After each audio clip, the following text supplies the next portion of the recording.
Welcome to the Thrive Club Co podcast. This episode that you're about to listen to is from the archives before our rebrand to Thrive Club Co. But the message we delivered then is still aligned with our core mission and core message today. Enjoy. Welcome back, y'all. It's your girl Jordan Jade here, episode 3.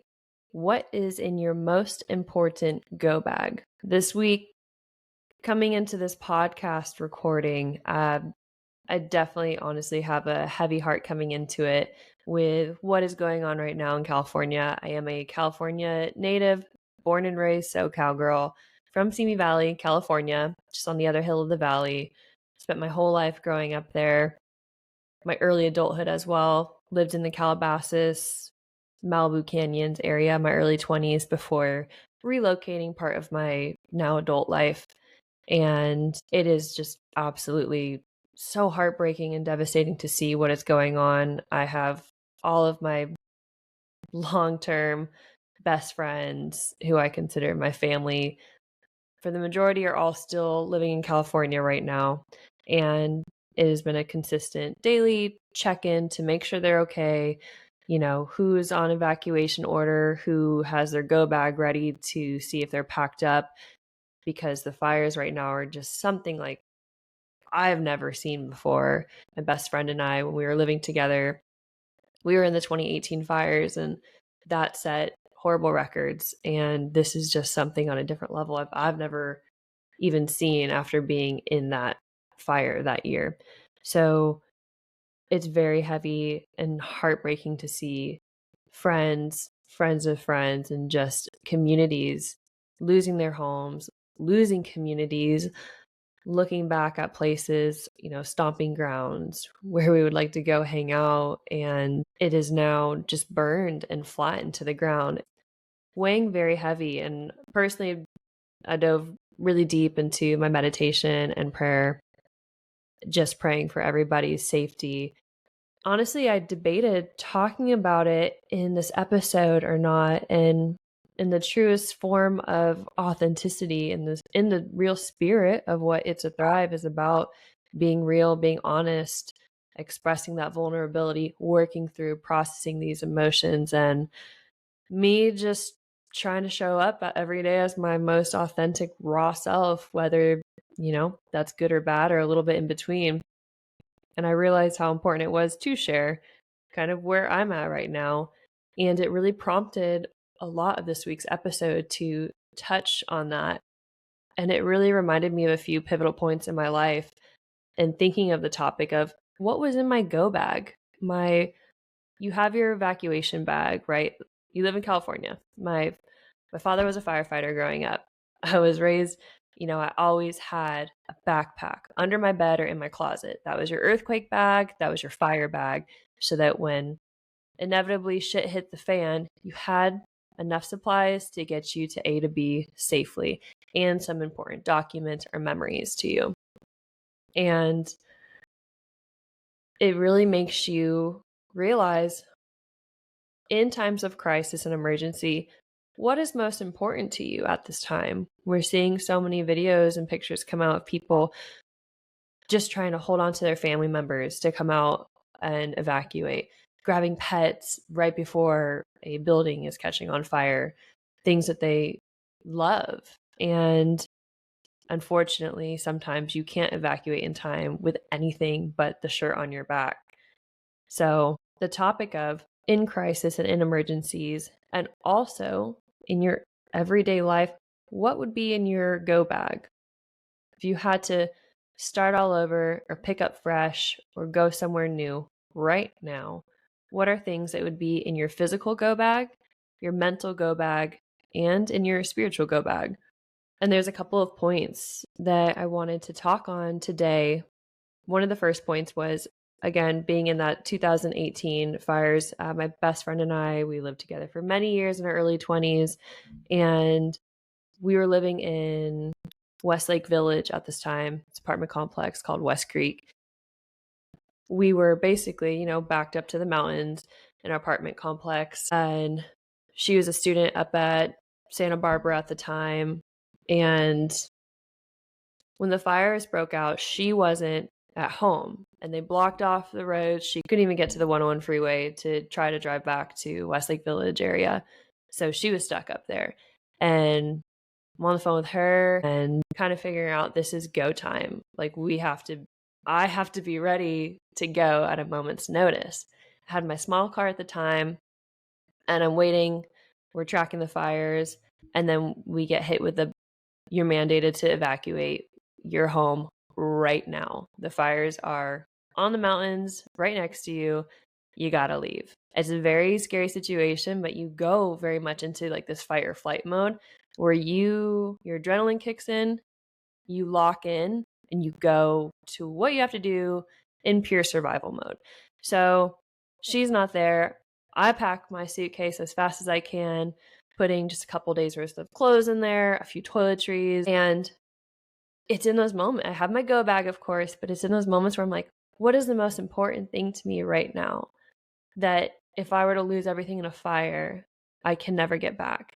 Yes, there were some important documents I had, like passport, social security card, any cash that I had. But I had this plastic gallon size Ziploc baggie, and it had the most important pictures of my childhood growing up, important pictures that I had printed out of my parents when they were together when I was younger, pictures that were very long lost of family members, my brother when he was a baby, important cards I got from people who are no longer in my life, just the most important pictures and cards that meant the most to me. I had them all in one place in this Ziploc baggie, and that was in my backpack.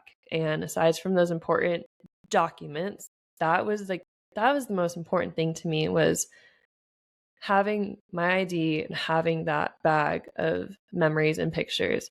My great grandfather, who I'm very grateful, was still around when I was very, very young before he passed away, had these really cool vintage, literally from like 1901 Kodak cameras.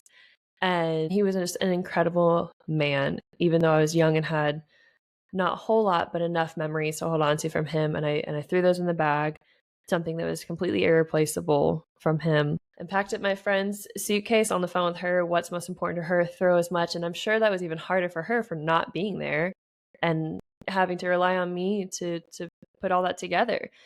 Pack in your car, drove to a hotel.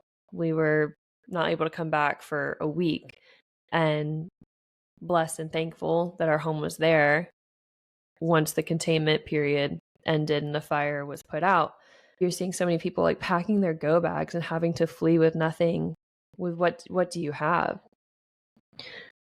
Another thing that I thought of in this terms of packing that emergency bag, which I'm sure many people can relate to, but in a former toxic relationship, I would have a backpack, just pack it really quick with, again, my toothbrush, just a change of like clothes, and my computer at the time. I had my journal and my computer because I was in the thick of that healing journey at this point, and everything from my mind to my heart was written on those journals. That was like everything that I had.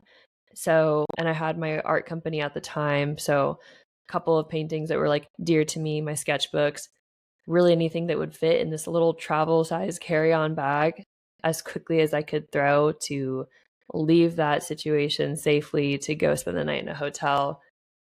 My go bags would change a little bit over time, but the most important things really always stayed at the peak point of what gets packed first. And the third notation that this brought up this memory to me of packing go bags, a very profound thing that happened in such a small time frame. This interaction of the story I'm about to tell was probably less than 10 minutes, but it left a huge imprint on my mind that almost 12 years later, I still think about. So I was living in Chicago for my first year of college, before realizing that school and the frigid winters of Chicago were just not the place for me, and had my little life reroute as most 18-year-old freshmen in college do. There was an acquaintance in our friend group that lived there. Can't remember his name, but I'll just never forget this interaction. One of my roommates and I, we were walking down the street back towards our apartment from getting some food or something. And we're about to pass someone. I'm like, oh, I think that's so and so. Got a big duffel bag slung across his shoulder. Point comes where we all meet up on that sidewalk. Like, hey, like, what's up? How's it going? What are you doing with that big duffel bag? Where are you going? And he explained to us that he had gotten kicked out of the school housing. And long story short, it was because of a clerical registrar type of error that had dropped him from signing up for a class that he needed to meet his credit for his financial funding in order to go to school.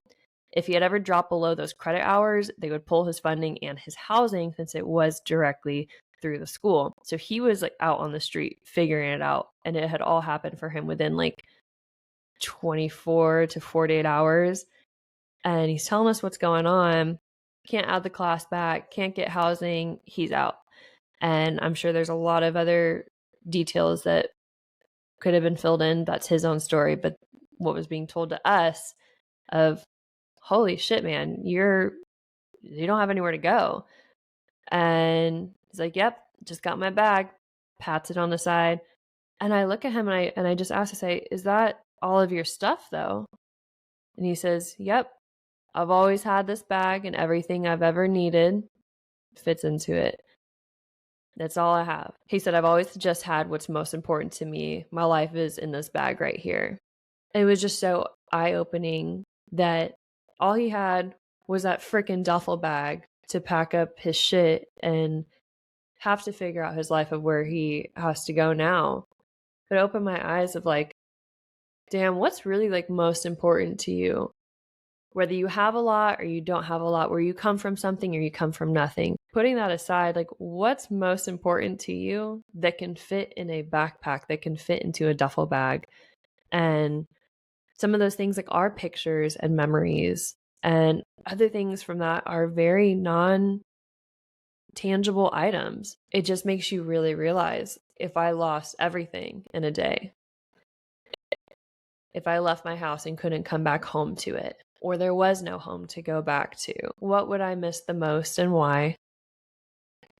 And what is truly the most important thing to me right now? I remember when I had finally, as I talked a little bit about in episode 1, I remember the day that I finally left the house that I was living in with my ex-boyfriend, and I'd already planned out how to get out of this abusive relationship, signed my own apartment lease in secret, packed up my belongings, and had a U-Haul, packed it all up in the morning to drive out. And I knew that once I walked out that door with all my stuff, and there were things that I left behind that obviously we had gone into splitting the payments for things like a couch or a bed or a mattress, and I had said goodbye to those things so long ago.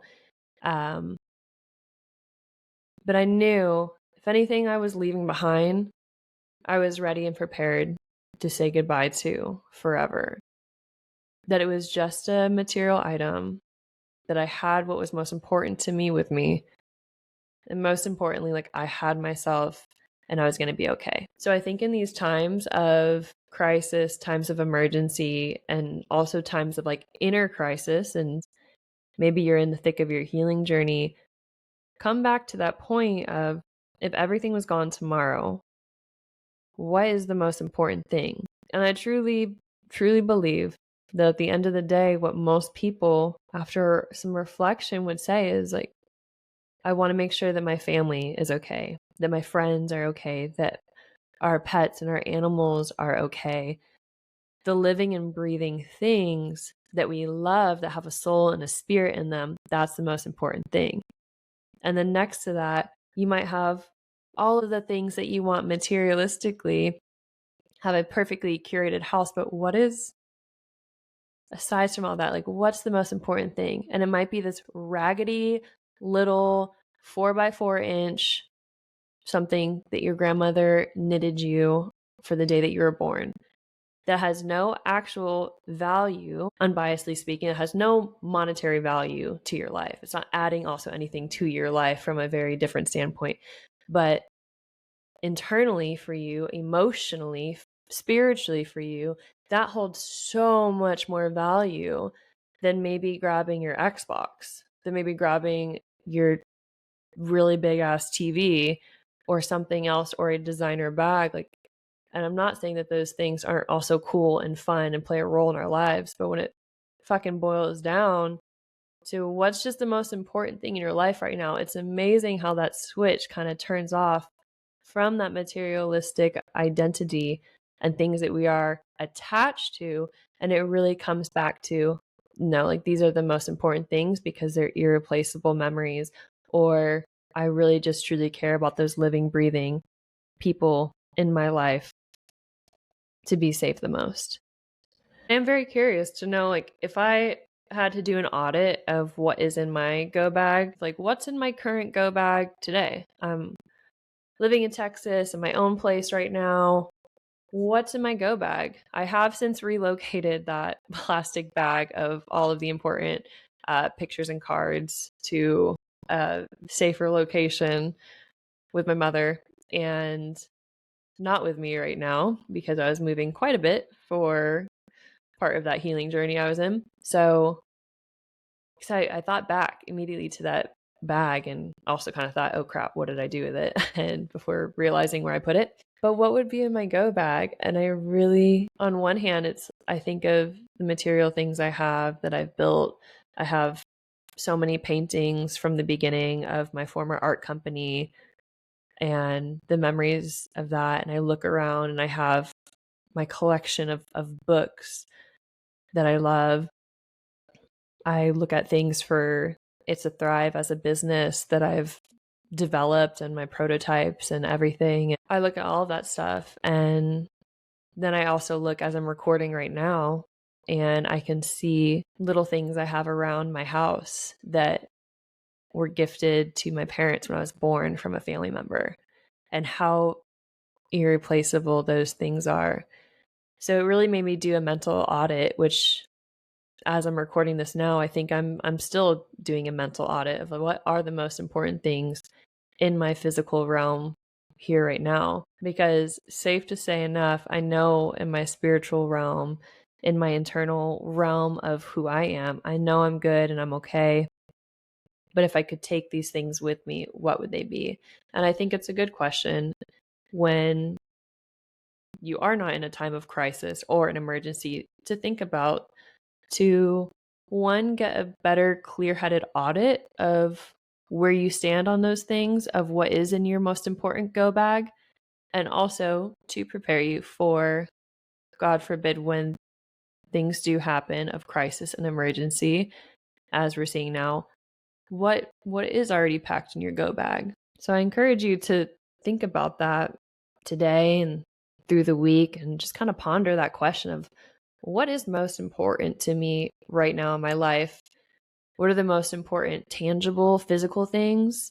What's most important to me people wise in my life, spiritually? What's most important to me? And jot some things down or journal them, because you might not get an immediate answer.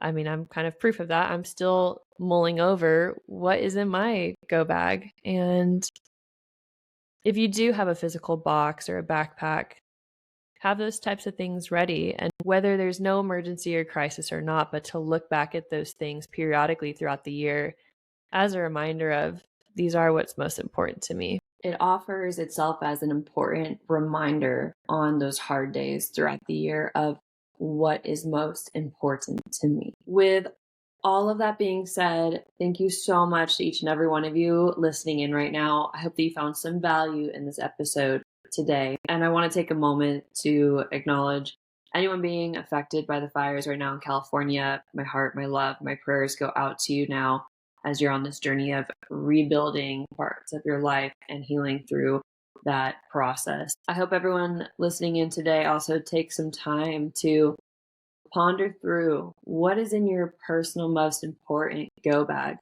tangibly, internally, and spiritually for yourself. You may surprise yourself by what you find. It has also been so exciting and wonderful since the very recent launch of It's a Thrive and the podcast to see so many, just so much positive feedback. I truly thank every single one of you who has been listening and following us on Instagram and on Facebook. There's so much more exciting things that are in the works right now to come very soon. I'm so excited to share it with y'all and very grateful and blessed to have you listening here today. So please stay tuned. We have podcast episodes dropping every single week. Until next time, though, thank you again so much. We will see you all next week. And remember, it's not just a vibe, it's a thrive. Thank you for listening.